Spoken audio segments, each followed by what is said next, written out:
President Abdel Fattah al-Sissi seeks re-election after a 4-year term that has seen some successes, including a Suez Canal expansion and the discovery of major offshore natural gas reserves.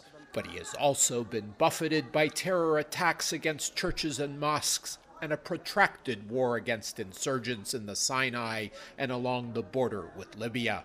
Sissi, who ousted his Islamist predecessor Mohamed Morsi after widespread turmoil, is admired by some who have rallied to support him and disliked by others who want Egyptians to boycott the election. Our group of opposition parties, tied to the civil democratic movement, chooses not to take part in the upcoming elections.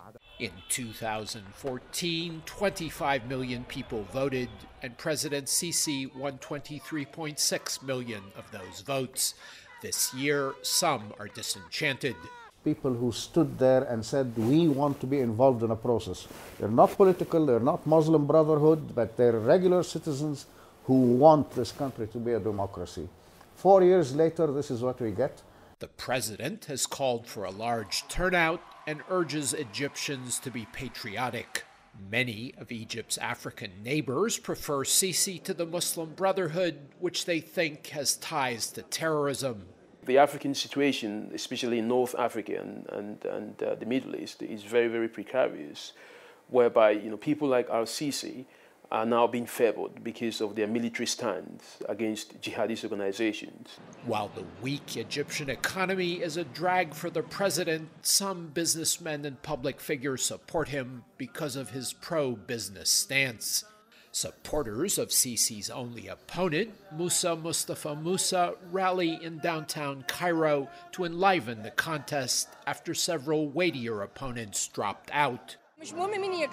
It doesn't matter who wins. What matters is that Egypt wins. It was not until 2005 that Egypt had its first contested presidential election. Prior to that, it used to be referendums where we ended up with 99 point something for the president. It was a long struggle to take things where we finally had a proper election. It took a revolution to get there.